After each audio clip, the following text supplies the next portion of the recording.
자, 여러분 안녕하십니까. 자, 이번 시간에는 우리 480페이지에 세율로 가도록 하겠습니다. 자, 우리 세율은 우리가 어떻게 되는지 한번 볼까요? 세율.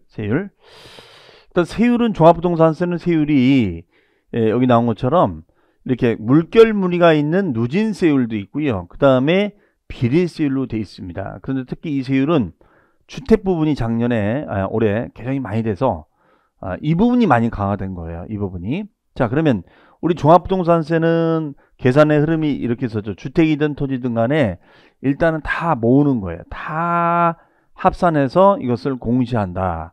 이렇게 썼습니다. 그러면 그것을 공시가액의 공시가액의 합이다.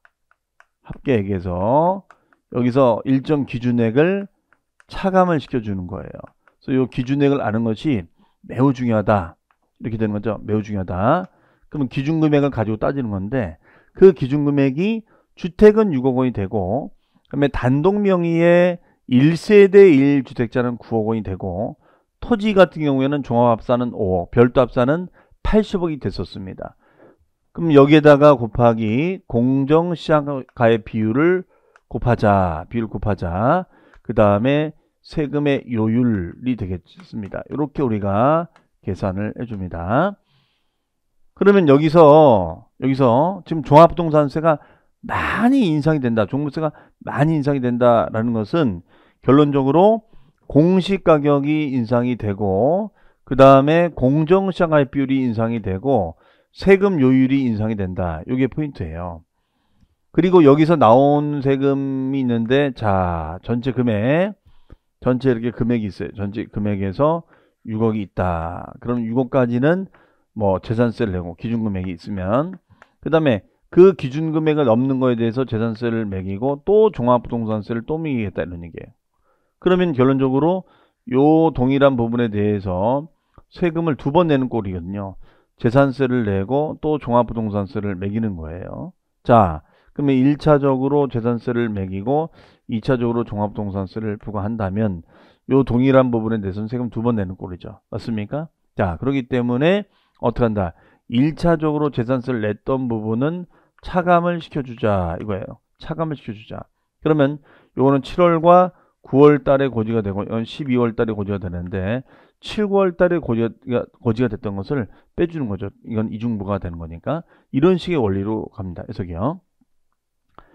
자, 그러면 우리 세율을 보시면은 동그라미 A 481페이지에 보시면은 거기에 2주택 이하 자 밑줄입니다. 조정적인 2주택 자 그거 보시면 되겠고 B 3주택 이상 조정적인 2주택 자 그 내용을 제가 이제 요약을 해 놓은 건데 일단 조정지역의 1주택이라든가 조정적이 아닌 2주택자가 됐을 때는 개인일 땐 세율이 0.63%가 됩니다. 그래서 주택은 주륙3 이렇게 외우실 때 주륙3 이렇게 외우시면 될 것 같아요.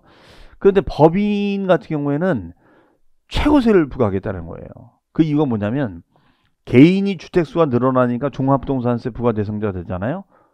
그러니까 이것을 피하기 위해서 주택법인을 만드는 거야. 그래서 주택법인 비클에다가 계속 그걸 집어넣는 거예요. 그러면 법인으로 묶어버리니까 법인은 규제가 안 되거든요. 이거를 과세관청이 알아낸 거죠. 세무서가 국세청이 딱 걸렸다. 그러니까 최고세를 부과하겠다 이렇게 얘기했던 겁니다. 그래서 0.6에서 3%에서 최고세율이 되는 겁니다. 그래서 지금 12월에 가장 문제가 되는 납세 문제가 주택법인분 종합부동산세 납세 문제가 되겠습니다. 이분들이 세금을 엄청 많이 낸다는 거예요. 그리고 3주택 이상이 되거나 조정대상 지역의 2주택 이상자가 됐을 때는 3주택 이상이 되거나 아니면은 조정지역의 2주택 이상자가 됐을 때는 이분들은 이거의 2배를 부과하자. 2배를 부과하자. 그럼 2배를 부과하는 거니까 0.6에서 3%의 2배면은 1.2에서 6%가 되는 거죠. 1.2%에서 6%가 된다. 이렇게 되어 있습니다. 그 다음에 법인 같은 경우에는 최고세율인데 우리가 요 6%의 최고세율인 6%를 부과하자. 이렇게 얘기가 된 겁니다. 그래서 3주택 이상이거나 조정적의 2주택자가 됐을 때는 이렇게 정리를 합시다. 이렇게 됐어요. 그래서 여러분들 481페이지에 동그라미 A, 동그라미 B, 동그라미 C가 거기에 해당이 되겠습니다. A의 별표시, B의 별표시, C의 별표시가 되겠습니다. 그 다음 페이지 가보시면은 자, 주택분 종합부동산 세율이 적용되는 주택수 계산이라고 되어 있는데요. 거기에는 그거는 핵심란에 보니까 다음에 주택수를 따질 때 그러면 공동소유일 때는 어떻게 하느냐? 공동소유. 공동소유는 자 밑줄 각자가 가 되어 있습니다. 다만 상속을 통해서 우리가 공동소유했을 때는 다음의 요건을 모두 갖춰야지만 한해서 주택수 빼주겠다. 즉 소유 지분비율이 20% 이하고 공시가격이 3억 원 이하 아주 미미하다면 빼주겠다. 그 다음에 다가구는 우리가 주택법을 따라가서 우리 주택법상 다가구, 원룸 다가구는 한 채로 보거든요. 얘도 마찬가지다 이런 얘기예요. 다만 합산 배제 임대주택은 주택수에서 포함하지 아니한다. 그러니까 결론적으로 주택이 모아지면 모아질수록 불리한 거니까 합산 배제라든가 이렇게 배제주택이 됐을 때는 가정 어린이집, 뭐 사택, 미분양 이런 것들이 됐을 때는 배제한다라는 얘기가 되겠죠. 그 다음에 동그라미 2번에 별표시 놓으시기 바랍니다. 2번에 자, 요 규정은 뭐냐면 1세대 1주택자의 세액공제 규정이 되겠는데 자, 얘는 이런 얘기가 되겠습니다. 여기 갑이라는 사람이 있고 을이라는 사람이 있어요. 그런데 갑이라는 사람이 있는데 이 갑이라는 사람은 집이 두 채예요. 집이 두 채. 그래서 이걸 합산을 했다 이거예요. 합산해서 요 합산되는 금액의 공시가액의 합이 자, 합산되는 공시가액의 합이 6억을 초과하게 되면 종합부동산 셀프가 하자 이런 얘기가 되겠고요. 그 다음에 1세대 1주택자가 됐을 때는 기준금액을 우리가 3억 원에 플러스 6억이 되겠습니다. 그러면은 9억을 공제한다. 근데 이것이 이제 지금은 5억을 더해서 11억이 되겠습니다. 해석이요. 그래서 두 채가 됐을 때는 6억을 초과하는 자가 되는 거고 1세대 1주택자가 됐을 때는 5억에 6억이니까 11억이 되겠죠. 11억을 초과했지만이 종합부동산세 과세 대상자가 된다. 이렇게 볼 수가 있겠습니다. 그러니까 어떻게 되는 거예요? 다주택자보다는 1세대 1주택자가 아주 유리하게끔 다주택자보다는 1세대 1주택자가 아주 유리하게끔 정리를 해 놓은 거죠. 그렇죠? 해석이요. 그러면 이런 분들에 대해서는 두 가지다 이거예요. 보유기간이 길거나 아니면 연령, 나이가 길면 보유기간이 길거나 나이가 길어요. 그러면 보유기간에 따라서 나이에 따라서 마이너스 세액공제택을 주겠습니다. 이거예요. 세액공제택을 드리겠습니다. 이 얘기예요. 그러면 거기서 보시면은 연령별 세액공제는 연령에 따라서 만 60세 이상 65세 미만은 20% 공제를 해주고 65세 이상 70세 미만은 30%고 70세 이상은 40%가 됩니다. 그 다음에 장기 보유 세액공제는 5년 이상 10년 미만일 때는 20%, 10년 이상 15년 미만은 40%, 15년 이상은 50%가 되겠습니다. 그러면 이분은 연세가 예를 든다면 나이가 72세다. 72세가 되고 보유기간이 15년이 됩니다. 72세 15년. 그러면 얘는 40% 공제가 되고 15년이면은 50% 공제가 되는 거죠. 그럼 도합 90% 공제가 되는데 90%를 다 해주는 것이 아니라 최대 80%를 한도로 해서 공제를 해드리겠습니다. 이 얘기예요 지금. 나이가 70세 이상이면은 40%, 그 다음에 15년이면은 우리가 50% 공제가 되는데 그러면 더하면 몇 프로 돼요? 90% 되는 거죠. 그 90% 다 해줄 수는 없다. 그럼 80% 한도로 하자 이런 얘기예요. 그럼 만약에 연세가 63세가 되고 보유기간이 뭐 12년이 됐다. 뭐 이렇게 만약에 예를 들어서 물어봤다라고 한다면 어떻게 되겠어요? 63세가 되면은 20%가 되고 12년이 되면 요 40% 되는 거니까 더하면은 중복하면 몇 프로 돼요? 60% 공제가 되겠죠. 그렇죠? 자, 그래서 최대 한도는 80%가 된다는 거, 이거 잘 기억을 해주시기 바랍니다. 자, 요 세액공제는 충분히 사례를 들어서 물어볼 수도 있다는 점이에요. 그 다음에 세부담의 상한입니다. 우리 교재에는 483페이지 483페이지에 동그라미 3번이 세부담의 상한입니다. 자, 세부담의 상한이라는 것은 재산세 시간에도 제가 말씀을 드렸어요. 즉 세부담의 상한은 직전 연도에 나온 세금 대비 너무 과다하게 나오면 안 되기 때문에 그 부담을 덜어주기 위해서 어떻게 한다? 일정 한도 비율까지만 받읍시다. 이런 얘기 했었잖아요. 맞죠? 자, 그러면 주택에 대한 세부담의 상한 비율은 보니까 자 어떻게 돼 있느냐? 일단 개인과 법인으로 나누고 있습니다. 개인과 법인으로 나누어서 조정지역은 1주택, 조정지역이 아닌 2주택 같은 경우에는 150%가 되는데 요것이 개정이 됐어요. 이것이 개정이 돼서 3주택 이상이 되거나 조정 대상 지역의 2주택자가 됐을 때는 규제하자. 보니까 몇 프로예요? 300% 되는 겁니다. 그러면 최대 3배까지 나올 수 있다는 거죠. 그러면 전년도 세금이 100만 원인데 뭐 한 350만 원 계산해 봤더니 뭐 가 예상 금액이 350이다. 그러면 350을 다 내는 건 아니지만 300만 원까지는 내야 된다 이런 얘기잖아요. 어유, 이 부담이 어마무시합니다. 그렇죠? 이 직전세 기준액에 몇 배를 초과하지 못하는 거니까요.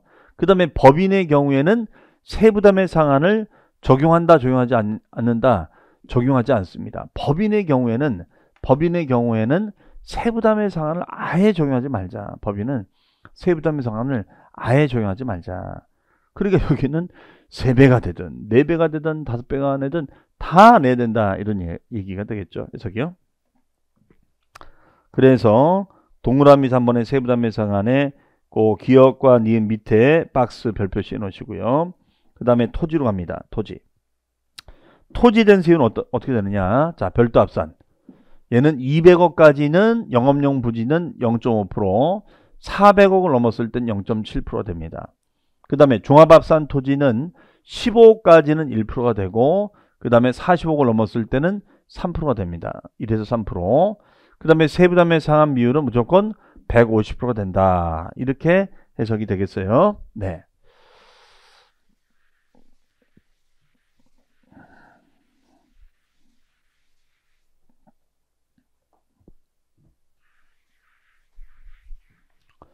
그러면 우리 재산세 같은 경우에는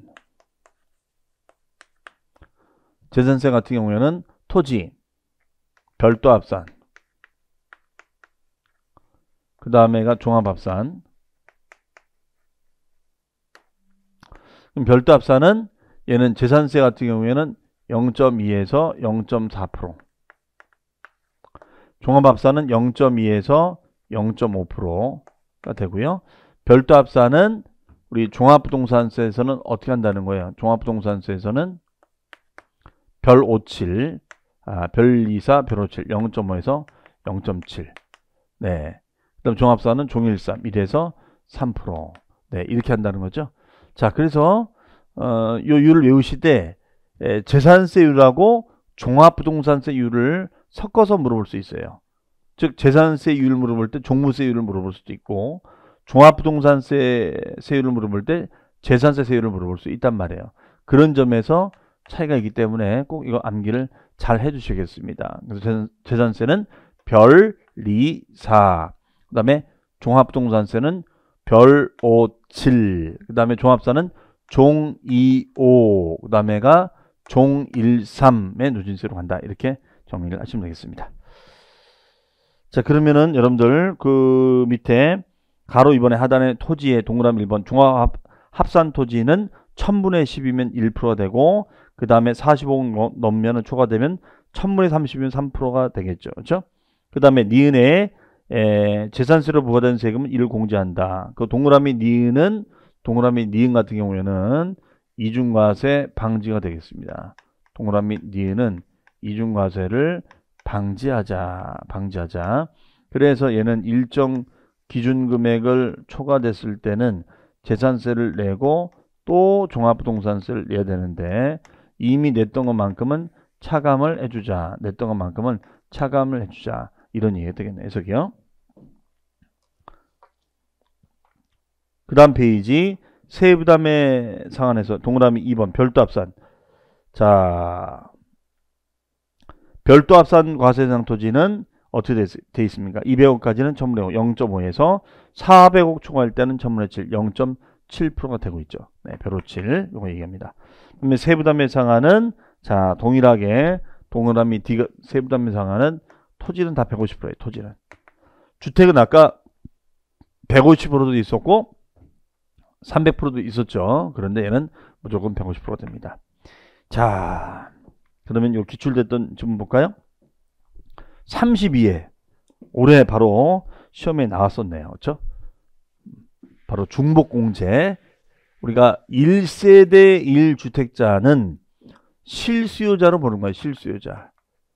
실수요자로 봐서 1세대 1주택자에 대하여는 주택분 종합부동산세 산출세액에서 나이와 보유기간을 우리가 따져봐서 세액공제를 해주자. 공제를 해주는데 얘는 100분의 70 범위에서 중복 종료한다? 100분의 70? 100분의 70인가요? 얘는 연령과 보유기간을 따져서 100분의 80이 되겠어요. 100분의 80. 100분의 80 범위에서 중복 조정이 됩니다. 중복 조정. 100분의 70이 아니라 100분의 80 범위 내에서. 그래서 연령이 우리가 60세 이상, 60세 이상, 그 다음에 보유기간이 5년 이상, 5년 이상이 되면 중복해서 조정이 가능하다. 이런 얘기 되겠습니다. 그 다음에 자, 정답은 X가 되겠습니다. 그 다음에 과세 기준 현재 만 60세 이상인 자가 보유하고 있는 종합부동산세 과세 대상인 토지. 자, 토지에 대해서는 연령에 따른 세액공제를 받을 수가 있다 없다? 받을 수가 없습니다. 연령에 따른 세액공제를 받을 수가 없어요. 토지는 연령에 따른 세액공제를 받을 수가 없다. 예, 토지는 연령별. 네. 자, 그러면은 재산세하고 종합부동산세를 좀 비교 정리를 해봤는데 한번 요거 가지고 한번 정리를 해볼게요. 이렇게 좀 정리를 해놓으시면 여러분들이 훨씬 더 자학자수 하실 때도 좀 편하지 않을까 싶습니다. 자, 한번 이제 전체 내용은 다 봤으니까 한번 볼게요. 일단 종합부동산세하고 재산세 공통점 기준일은 똑같이 쓴다는 거예요. 그렇죠? 6월 1일. 왜냐하면 어차피 재산세 납세무자는 6월 1일 기준으로 따졌었죠. 6월 1일 현재 시점에 사실상 소유자가 그 토지와 주택을 과다 소유하고 있다면 언제? 6월 현재. 그러면 종합부동산세가 나오는 것이죠. 이해되시겠죠? 두 번째, 납기입니다. 납기는 재산세는 7월과 9월로 나누자 이거예요. 7월과 9월로 나눠서 우리가 예를 들어서 우리가 건축물은 7월달, 건물은 7월달, 토지는 9월달이 됩니다. 건물은 7월달이고 토지는 9월달이다. 그 다음에 주택의 2분의 1은 7월달이고 나머지 주택의 2분의 1은 9월달로 되어 있습니다. 다만 주택분 재산세가 얼마 이하? 그렇습니다. 20만원 이하가 됐을 때는 소액이 되는 거니까 한꺼번에 우리가 징수할 수 있었죠. 기억나시죠? 반면에 얘는 그런 것은 없습니다. 얘는 무조건 12월 1일부터 15일까지가 납기가 정해져 있어요. 12월부터 15일까지. 그래서 여러분들 그 페이지 485페이지에 보면 지금 납세일차 그거 하고 있는 것입니다. 별표 씌워놓으시고 메뉴에. 자, 내용 확인은 교재를 통해 다시 한번 보겠습니다. 자, 여기서 보시면은 재산세는 16일부터 출발하는데 얘는 1일부터 출발한다는 점이 좀 특이사항이에요. 그렇죠? 자, 그 점을 좀 유념하시고요. 그 다음에 재산세는 무조건 고지납부였어요. 보통징수. 하지만 종부세도 고지가 원칙인데 이름을 좀 다르게 부릅니다. 지방세는 보통징수를 하고 국세는 정부부과로 합니다. 다만 신고납부를 선택할 수 있다더라. 그러면 신고납부를 선택하는 거니까 신고를 책임져야 돼. 그렇기 때문에 신고를 잘못했을 때는 가산세상의 불이익을 우리가 받도록 돼 있다. 이런 얘기예요. 그 다음에 재산세는 부가 딸려붙는 세금 1+1이에요. 1+1. 1+1은 지방교육세가 20%가 딸려붙습니다. 20%가 딸려붙는다.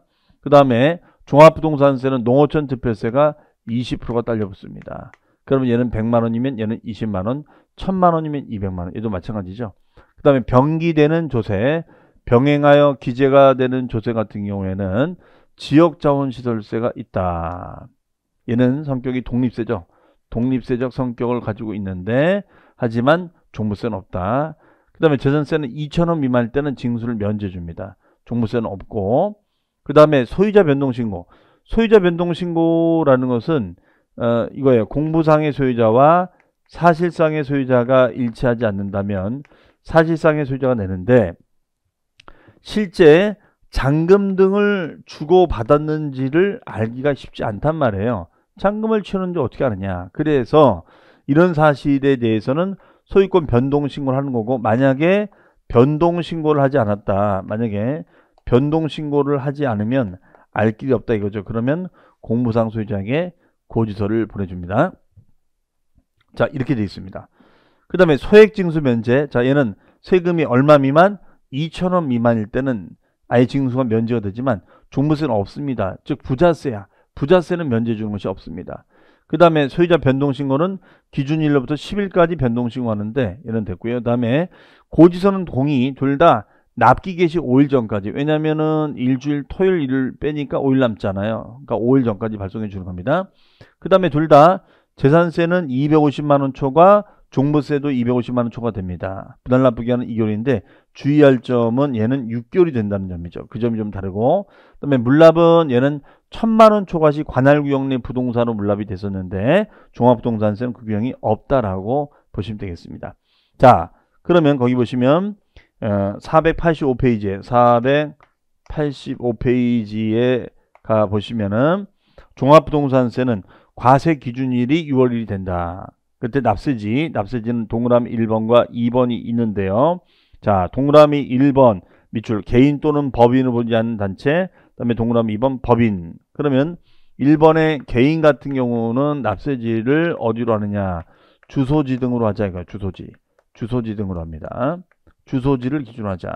그 다음에 동그라미 2번 법인은 주소지란 말 안 쓰거든요. 그러니까 본점이나 또는 주사무소 소재지, 본점이나 또는 주사무소 소재지를 납세지로 하고 있습니다. 개인일 때는 주소지가 되고 법인은 본점이나 주사무소 소재지. 본점은 영리법인을 말하고 주사무소는 비영리법인을 말한다. 이렇게 정리를 하고 있습니다. 그 다음에요. 그 징수 방법은 납부장소, 원칙은 부가징수. 자, 부가징수 옆에 가로치시고 정부가 결정한다. 정부가 결정한다. 이렇게 하시면 되겠습니다. 정부부가. 그러면 얘는 납기가 기억에 12월 1일부터 15일까지 되고, 그다음에 니은에 보시면은 자, 두 번째 줄 납부기간 개시 5일 전까지 발부하자가 되겠습니다. 그 다음 페이지가 보시면 동그라미 2번 이외에 선택적 신고 납부한다. 신고 납부는 언제까지냐? 자, 세 번째 줄 당해년도 12월 1일부터 15일까지 신고가 가능합니다. 그 다음에가 가로 2번에 결정과 경정. 자, 결정은 왼쪽에 보니까 과세관청이 내리는 처분이고, 경정은 세 번째 줄 오류가 있을 때 내리는 처분. 자, 결정은 한 번도 정해지지 않은 세액을 과세관청이 결정한다. 그럼 고지서를 보내주는 게 원칙이었으니까 결정한다 이런 얘기예요. 그런데 경정은 뭐냐면 우리가 신고도 가능하다라고 했었죠. 신고도 가능한데 그 신고가 잘못될 수도 있잖아요.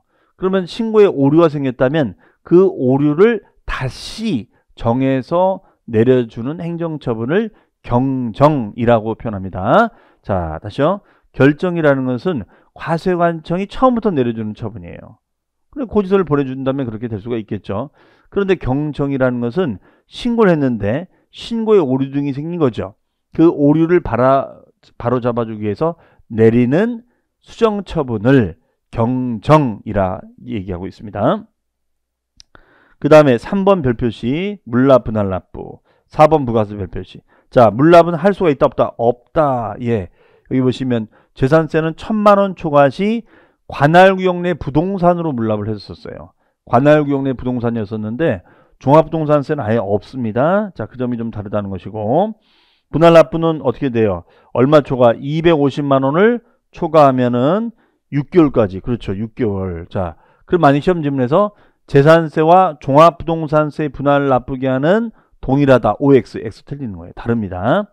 자, 그리고 부과되는 세금은 밑줄이죠. 100분의 20에 해당하는 농어촌 특별세가 부가세로 부과된다. 체크. 그러면 재산세는 어떤 게 부과됐었죠? 지방교육세가 20% 부과됐었죠. 반면에 종합부동산세는 농어촌 특별세가 20% 부과된다. 자, 그 점에서 다르다는 거예요. 자, 이렇게 비슷하지만 차이가 있다라고 보시면 되겠습니다. 자, 그러면은 오늘 이 시간에는 우리가 종합부동산세 내용까지 다 정리해 봤습니다. 자, 종합부동산세 다시 한번 갑니다. 종합부동산세는 재산세 자료를 다 받아보는 거죠. 토지, 건축물, 주택, 선박, 항공기 중에서 분리과세 토지 빼고 종합합산과 별도합산 토지끼리 별도는 별도끼리, 종합끼리 합산한 토지 또는 주택, 다만 합산 배제 주택은 빼고요.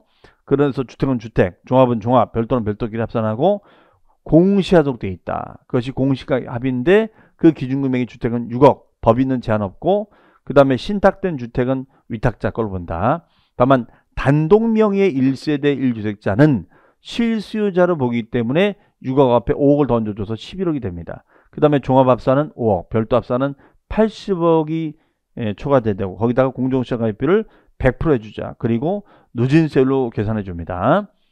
그러면 세금이 나오는데 여기서 일정 기준액을 초과하게 되면 재산세를 내고 또 종부세를 내야 되는 거니까 이중과세가 된다. 그러면 이중부가 되는 거니까 이미 납부했던 재산세는 차감해서 우리가 계산하자. 그리고 거기서 나온 세금이 재산세 종부세 합이 전년도 기준에 우리가 일정 프로테이지를 초과할 수 없도록 하자. 그래서 기본은 150%가 되는데 3주택 이상이 되거나 조정적인 2주택자가 됐을 때는 300%를 초과할 수 없도록 하자. 이런 얘기. 300%를 초과할 수 없도록 하자.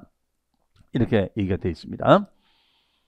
그 다음에가 종합부동산세는 관할세무서장이 그러면 고지서를 보내주는 원칙인데 납기는 언제다? 12월 1일부터 15일까지 16일부터가 아니고 원칙은 정부가 부과돼 신고납부를 선택할 수 있다. 다만 농특세가 20%가 부과되고요. 그 다음에 250만 원 초과되면 분할납부가 되는데 2개월 이내 분할납부가 아니라 6개월 이내 분할납부가 됩니다. 그리고 물납은 1000만 원 초과 시 재산세 물납이 되는데 종합부동산세는 물납을 할 수가 있다 없다? 없다. 물납을 할 수가 없다. 이렇게 정의를 내리고 있습니다. 자, 그러면은 종합부동산세까지 정리해 봤고요. 그러면 마지막 세목인 양도소득세 다음 주에 여러분들 또 찾아뵙도록 하겠습니다. 자, 한 주간도 복습 잘 해주시고요. 다음 주에 뵙겠습니다. 감사합니다.